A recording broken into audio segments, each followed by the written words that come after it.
Assalamualaikum warahmatullahi wabarakatuh.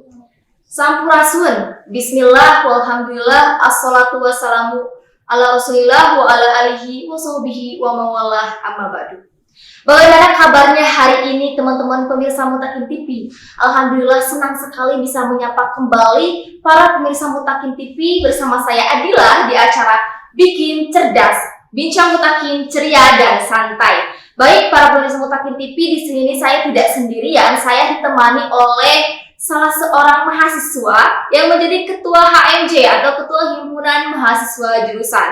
Kita ketahui bersama bahwasanya di SI Dr. KHIZ Mutakin ini terdiri dari beberapa jurusan dan setiap jurusannya pastinya ada ketua HMJ-nya atau ketua himpunan mahasiswa jurusan. Kira-kira teman-teman sudah tahu belum sih HMJ itu apa? Ada apa aja sih di HMJ? Kemudian kenapa sih harus masuk HMJ? Tidak menunggu lama lagi, kita akan mencari tahu nih tentang HMJ bersama ketua HMJ-nya langsung. Dan pada hari ini kita akan berkenalan dengan ketua HMJ Prodi Pendidikan Bahasa Arab, yaitu Teh Aas. Halo Teh, assalamualaikum. Waalaikumsalam. Apa kabar nih Pak? Teh? Alhamdulillah. Alhamdulillah luar biasa ya Teh. Senang sekali Teh Aas bisa menyempatkan hadir di acara Bikin Cerdas di Mutakin TV ini. Kita akan berbincang-bincang bersama teman-teman pemirsa Mutakin TV. Alhamdulillah luar biasa ya Teh. Senang sekali Teh Aas bisa menyempatkan hadir di acara Bikin Cerdas di Mutakin TV ini. Kita akan berbincang-bincang bersama teman-teman Mutakin TV. Gimana nih Teh perasaan Teteh berada di sini? Alhamdulillah senang pastinya karena udah bisa diundang buat ikut sharing lah buat penyampaian mengenai HMJ PBA yang dibikin cerdas. Oke, Masya Allah luar biasa sekali Teh. Boleh Teh kita kenalan dulu nih, karena kan menurut pepatah tak kenal maka tak sayang. Boleh Teh kenalan terlebih dahulu. Izin perkenalan, nama saya Asmayati. Untuk sekarang saya berada di Prodi PBA semester akhir. Oke, berarti udah pusing-pusing skripsi ya? Iya. Masya Allah luar biasa sekali ya Teh. Boleh Teh ceritakan menurut Teh Aas HMJ itu apa sih? HMJ itu kayak HMJ umum pada yang sebelum-sebelumnya, mungkin ada yang udah diundang di sini. Kalau HMJ itu kayak organisasi tingkat jurusan. Ya, HMJ itu kan himpunan mahasiswa jurusan. Jadi pasti di setiap jurusan itu memiliki organisasi tingkat jurusannya masing-masing, termasuk di PBA sendiri. Oke, berarti untuk mewadahi mahasiswa khususnya di Prodi PBA ya Teh. Oke. Kan di HMJ itu nih Teh ada beberapa bidangnya. Dan pastinya setiap bidangnya itu berbeda dengan HMJ lainnya. Nah, apa aja sih yang ada di PBA, HMJ PBA, apa aja sih bidangnya dan bagaimana sih perannya? Kalau di PBA sendiri kan mungkin dari yang pertama itu kayak BPH itu udah pasti ada ya dari setiap organisasi. Kalau perbedaan di bidang-bidang yang lainnya mungkin kalau di PBA itu ada 5 bidang. Lebih tepatnya kita disebutnya departemen. Ada departemen PAO, pengembangan aparatur organisasi, terus departemen bahasa, departemen minat bakat, departemen kominfo, komunikasi dan informasi, dan juga ada departemen ekonomi kreatif. Nah, itu perannya bagaimana? Kalau di setiap perannya itu kan kalau PAO itu biasa kayak apa ya? Mungkin dari umum semua departemen itu pusatnya itu di PAO, kayak yang banyak mengadakan acara itu di PAO kayak seminar-seminar, apalagi kayak makrab kayak gitu. Kalau misalnya dari bahasa itu kayak pengembangan bahasa. Jadi kajian-kajian kebahasaan kan kita sendiri dari prodi kebahasaan ya, prodi bahasa Arab. Kemudian dari minat bakat itu kayak penyaluran minat bakat kita. Di situ kita ditampung sama minat bakat kita. Mungkin dari bahasa Arab sendiri kan suka ada perlombaan. Nah, kita kalau ingin mengikuti perlombaan nanti lewat minat bakat gitu. Terus kalau untuk kominfo itu pengembangan media kita, media HMJ. Dan juga buat yang tadi itu ekraf kayak pengembangan ekonomi dari HMJ PBA. Oke. Ini terkait kegiatannya. Kegiatan HMJ PBA itu apa aja sih yang sudah terrealisasikan? Kalau untuk tahun sekarang itu ada seminar-seminar kayak seminar kebahasaan kan, kayak seminar ada peringatan Hari Besar Bahasa Arab. Alhamdulillahnya kan bahasa Arab sekarang jadi masuk ke Hari Besar ya, Hari Besar peringatan bahasa Arab itu. Jadi kita ada mengadakan seminar Hari Bahasa Arab Nasional, dan juga ada kayak mengadakan makrab, terus kajian-kajian kebahasaan kayak halaqah. Mungkin kurang lebihnya kayak kita bikin-bikin yang bersangkutan dengan kebahasaan lah. Oke. Dan katanya nih Teh dengar-dengar PBA ini tuh ada namanya kayak organisasi lagi ya. Tapi ada namanya ITLA, itu boleh dijelaskan Teh, ITLA itu seperti apa sih? ITLA itu kayak organisasi tapi tingkatnya tingkat nasional yang mewadahi seluruh mahasiswa bahasa Arab. Kan di bahasa Arab sendiri itu jurusannya bukan hanya PBA ya, kan kalau PBA pendidikan bahasa Arab, ada juga BSA bahasa dan sastra Arab, ada juga FDI Fakultas Dirasat Islamiyah. Nah itu jadi kita itu dari seluruh mahasiswa bahasa Arab di Indonesia bisa bergabung ke organisasi ITLA, dan alhamdulillah dari PBA STAI ini sendiri sudah tergabung ke dalam organisasi ITLA itu. Oke, berarti ada yang udah menjadi pengurus di ITLA? Ada, alhamdulillah udah hampir semuanya itu yang masuk pasti jadi pengurus. Alhamdulillah, luar biasa sekali teman-teman tingkat nasional ya Teh. Oke, di ITLA. Nah di ITLA ini tuh kegiatannya apa aja sih Teh? Kalau di ITLA itu kegiatannya hampir banyak ya kan. Di ITLA sendiri itu ada pusat dan ada wilayah, kebagian di pusat sama wilayah. Sedangkan dari pusat itu mencakup semuanya, jadi gabunglah. Alhamdulillah juga ada beberapa dari kita yang masuk ke Dewan Pimpinan Pusatnya. Dan juga ada yang baru kemarin tuh masuk ke Dewan Pimpinan Wilayah. Kayak kalau di ITLA itu dibagi menjadi 6 wilayah, dan kita dari Purwakarta itu masuk ke Jawa Barat di wilayah 2. Dan kegiatan-kegiatannya itu banyak, seperti kalau tingkat wilayah itu ada kemah bahasa Arab, ada muktamar. Kalau muktamar itu mungkin tingkat nasional ya. Dan banyak lagi kayak silaturahmi wilayah. Jadi setiap kegiatan itu pasti dihadiri oleh semua mahasiswa bahasa Arab di seluruh wilayah tertentu ataupun di seluruh wilayah Indonesia itu. Oke, luar biasa sekali. Selain dari kegiatan Teh, apa sih yang jadi feedback dari ITLA, kegiatan ITLA tersebut? Kalau untuk feedback, alhamdulillah jadi ngebantu ya buat PBA sendiri. Kayak kita tuh jadi lebih banyak relasi, mungkin di keberadaan kita juga diketahui lah oleh mahasiswa-mahasiswa bahasa Arab di universitas lain mungkin, atau di perguruan tinggi lain.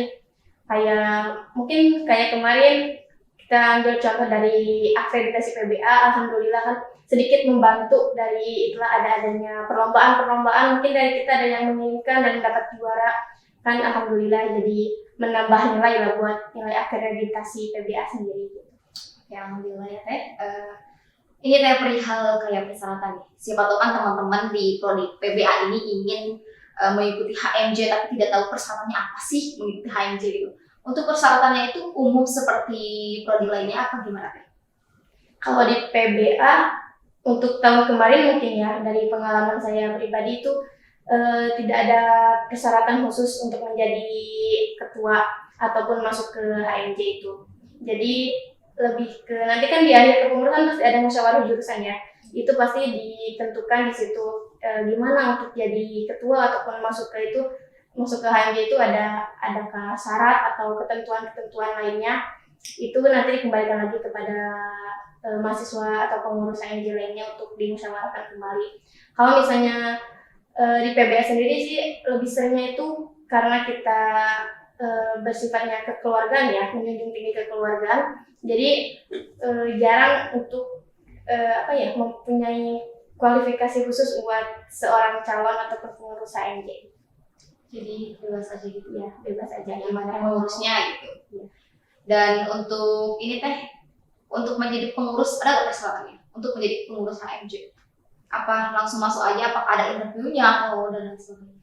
Paling kita lihat kuantitas aja dari banyak. Kalau misalnya banyak mungkin ada kayak di tes lagi kayak gitu. Kalau misalnya emang udah cukup yang daftarnya juga boleh berarti langsung dimasukkan saja. Soalnya kan emang dari PBA itu kebanyakan dari dominannya yang pondok ya, jadi jarang banget minat untuk mereka masuk HMJ itu. Oke Teh, mengenai ini Teh, menurut Teh ya, mengikuti HMJ PBA ini diwajibkan nggak sih untuk seluruh mahasiswa atau khususnya ya untuk prodi PBA? Kalau dari PBA kan melihat kuantitasnya yang masih kurang gitu. Jadi kalau bagi saya pribadi itu wajib. Tapi kalau misalnya mungkin dari yang lain melihat kesibukan masing-masing kan, beda-beda kesibukan orang itu. Jadi itu dikembalikan kepada pribadi masing-masing sih. Mau menurut dia itu wajib atau enggaknya gitu. Oke, berarti tergantung orangnya ya, tergantung orang. Oke. Apa sih manfaat setelah mengikuti organisasi yang Teteh rasakan aja? Saya pribadi itu merasakan banyak, sangat banyak.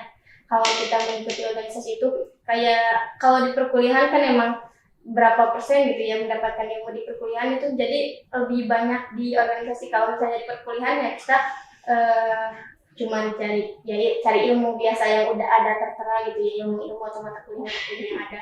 Kalau di organisasi kan kita bisa cari-cari pengalaman juga, cari relasi, terus cari-cari yang mungkin tidak ditemukan di dunia perkuliahan gitu, di dunia kampus kita kan bisa ketemu carinya di organisasi gitu. Nah, banyak sih feedback. Banget ya. Ini teh perihal apa ya? Tadi kan udah manfaatnya ya Teh. Ini Teh menjadi ketua, suka duka menjadi ketua HMJ PBA ya. Apalagi kan Teteh perempuan ya, Teteh bukan membedakan jalan-jalan gitu ya.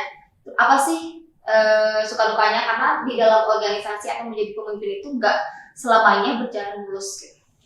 Kalau suka duka berarti kalau sukanya itu kita jadi lebih sama teman-teman kan.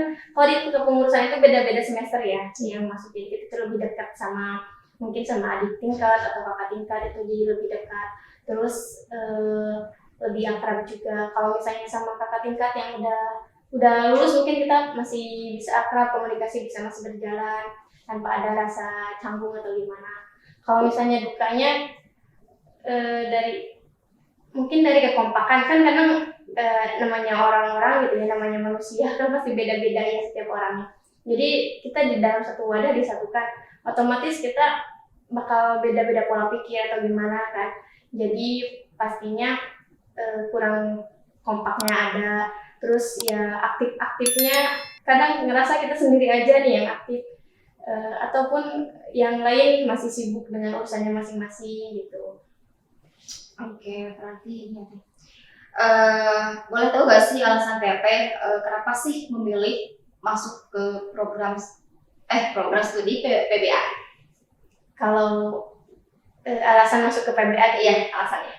Kalau nggak ada alasan sih, lebih ke dulu itu kayak kalau misalnya kan lebih mencari yang peminatnya sedikit gitu. Kalau dilihat di sini kan emang tujuan awalnya pengen jadi guru gitu, jadi seorang pengajar. Dan di sini dilihat ada PAUD, kan PAI mungkin udah banyak, terus PBA, PAUD kurang minat, terus ke PBA mungkin karena emang dulu juga suka bahasa Arab di MA atau di MTS-nya gitu. Berarti atas keinginan sendiri, bukan dari orang tua gitu kan? Oke. Itu untuk masuk PBA itu diwajibkan yang udah, kan Teteh dari apa tadi? MA ya? Ya. Udah ada basic lah ya. Itu diwajibkan nggak sih? Apa umum saja? Umum. Kalau nggak wajib harus alumni pondok, nggak alumni MA, nggak juga. Ada juga yang alumni SMK, tapi kan nggak ada basic bahasa Arab, bisa kita namanya juga kan belajar, bisa dibantu mungkin dari dosen-dosen yang lain atau teman-teman sekalian kita juga. Berarti umum ya Teh, bisa masuk buat teman-teman. Nah ini Teh di PBA itu belajar apa aja sih? PBA ya basicnya sama aja sih di awal kayak prodi-prodi lain mungkin ya, kalau di semester awal. Kalau misalnya ke akhir-akhir itu kayak emang kita mendalami bahasa Arab dari mungkin tafsir ataupun balaghahnya dan qawaid kayak gitu, kayak di tingkat jurumiyah, alat kayak gitu pasti ada. Itu kurang lebih belajar seperti itu. Berarti ada mata kuliah umumnya gak Teh? Apa emang bahasa Arab semua? Kalau mata kuliah umum tuh di awal apa ya? Di awal aja, tapi kesananya bahasa Arab. Kita menjurus ke bahasa Arab. Itu kalau di kelas itu kalau ada dosen berbicara bahasa Arab atau enggak Teh? Diwajibkan untuk berbicara bahasa Arab atau enggak? Enggak. Enggak wajib, hanya belajar aja ya. Belajar. Oke nih, mahasiswa mengenai magang nih Teh, pastilah berbeda ya dengan prodi lainnya. prodi PBA ini bisa magang di mana aja? Kalau buat magang mungkin kalau dari PBA kan pendidikan gitu ya, jadi mungkin kebanyakannya jadi guru, jelasnya pasti guru bahasa Arab sesuai dengan prodinya, kalau sesuai dengan prodinya. Terus kalau yang lain mungkin di luar mengajar kayak jadi penerjemah, mungkin penerjemah juga ada. Berarti bisa menjadi penerjemah sama guru gitu biasanya. Oke. Terakhir kita pesan-kesan untuk mahasiswa baru dan pesan-kesan untuk HMJ selanjutnya. Boleh dijelasin? Mungkin untuk pesan-kesan buat mahasiswa baru ya. Iya. Buat mahasiswa baru yang sekarang mungkin ada di semester awal atau nanti ada mahasiswa baru yang ingin masuk ke prodi PBA, jangan takut di awal. Kayak kan banyak ya, kebanyakan tuh udah takut di awal kayak belum bisa bahasa Arab, jadi ketakutan saat melihat mata kuliahnya atau apa. Jangan takut, soalnya kalau kita emang belum bisa, kita berusaha untuk mencari tahu dan juga memperdalam itu dengan lebih baik lagi. Terus buat kesannya buat di pengurusan, kesannya di pengurusan HMJ selanjutnya, untuk HMJ selanjutnya bagaimana? Mungkin untuk HMJ selanjutnya mudah-mudahan bisa lebih kompak lagi, bisa lebih bisa lebih berjalan dengan baik lagi di kepengurusan selanjutnya. Oke, terima kasih ya. Sama-sama. Oke teman-teman pemirsa Mutakin TV, jika kalian ingin mengetahui lebih banyak, lebih lengkap tentang STAI Mutakin, boleh kepoin Instagramnya STAI Mutakin Purwakarta dan Mutakin TV. Jangan lupa like, comment, and subscribe. STAI Mutakin TV, Mujahid, Mustahid, dan Mujadid. Burung Irian, burung cenderawasih. Cukup sekian dan terima kasih. Saya Adilah pamit undur diri. Wassalamualaikum warahmatullahi wabarakatuh.